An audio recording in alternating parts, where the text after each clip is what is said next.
Mrs Lakshmi Hebbalkar madam ಅವರು ಮತ್ತು ಚಂದ್ರರಾಜ್ ಹಟ್ಟಿಹೊಳಿ ಅವರು ಬೆಳಗಾವಿಗೆ ಬರ್ತಾ ಇರ್ಬೇಕಾದ್ರೆ ಕಾರ್ ಆಕ್ಸಿಡೆಂಟ್ ಗಾಯಗೊಂಡ್ರು. ಅದು ನಿನ್ನೆ ಬೆಳಗ್ಗೆ ಅವರು ಹಾಸ್ಪಿಟಲ್ಗೆ 6 ಗಂಟೆಗೆ ಬಂದಾಗ ಪೆಟ್ಟು ಭಾಳ ಆಗಿತ್ತು. ಬಟ್ ಇವತ್ತು ಬೆಳಗ್ಗೆ ಎಕ್ಸಾಮಿನ್ ಮಾಡಿದಾಗ 24 ಗಂಟೆಗಳು ಭಾಳ ಚೆನ್ನಾಗಿ ಚೇತರಿಸ್ಕೊಂಡಿದ್ದಾರೆ. ಲಕ್ಷ್ಮೀ ಹೆಬ್ಬಾಳ್ಕರ್ ಮೇಡಮ್ ಅವರಿಗೆ ಬೆನ್ನೂರಿಗೆ ಪೆಟ್ಟಾಗಿರೋದ್ರಿಂದ ಮೇಡಮ್ ಈಗ ರೆಸ್ಟ್ ತಗೋತಾ ಇದ್ದಾರೆ ಮತ್ತು ಟ್ರೀಟ್ಮೆಂಟ್ ಚೆನ್ನಾಗಿ ನಡೀತಿದೆ. ಮೇಡಮ್ ಚೆನ್ನಾಗಿ ಟ್ರೀಟ್ಮೆಂಟ್ಗೆ ರೆಸ್ಪಾಂಡ್ ಮಾಡಿದ್ದಾರೆ. ಮೇಡಮ್ ಮತ್ತು ಚಂದ್ರರಾಜ್ ಅವರು ಇಬ್ಬರು ಮೆಡಿಕಲ್ ಟ್ರೀಟ್ಮೆಂಟ್ಗೆ ಚೆನ್ನಾಗಿ ರೆಸ್ಪಾಂಡ್ ಮಾಡಿದ್ದಾರೆ ಮತ್ತು ಅವರು ಈಗ ಔಟ್ ಆಫ್ ಡೇಂಜರ್ ಇದ್ದಾರೆ.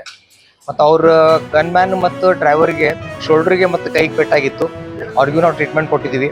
ಅವರು ಚೇತರಿಸ್ಕೊಳ್ತಾ ಇದ್ದಾರೆ. ಮೇಡಮ್ಗೆ ಇನ್ನೊಂದು ವಾರದಿಂದ 10 ದಿವಸ ರೆಸ್ಟ್ ಕೊಡಬೇಕಾಗ್ತೈತಿ. ಆಮೇಲೆ ಚಂದ್ರರಾಜ್ ಅವ್ರಿಗೂ ಒಂದು 10 ಡೇಸಿಂದ ರೆಸ್ಟ್ ತೊಗೋಬೇಕಾಗ್ತೈತಿ. ಅದಕ್ಕೆ ತಾವೆಲ್ಲರೂ ಆತಂಕ ಪಡುವಂಥದ್ದು ಏನು ಕಂಡೀಷನ್ ಇಲ್ಲ. ಮೇಡಮ್ ಮತ್ತು ಚಂದ್ರರಾಜ್ ಅವ್ರು ಚೆನ್ನಾಗಿ ರೆಸ್ಪಾಂಡ್ ಮಾಡಿದ್ದಾರೆ ಟ್ರೀಟ್ಮೆಂಟ್ಗೆ, ಚೆನ್ನಾಗಿ ಚೇತರಿಸ್ಕೊತಾ ಇದ್ದಾರೆ.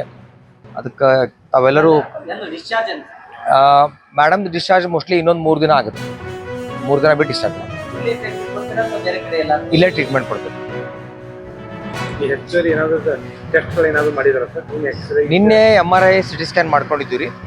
ಆಮೇಲೆ ಇವತ್ತು ಬ್ಲಡ್ ಇನ್ವೆಸ್ಟಿಗೇಷನ್ ವಿಟಮಿನ್ D3 ಮತ್ತು ವಿಟಮಿನ್ B12 ಅಷ್ಟು ಕಳಿಸಿದ್ವಿ.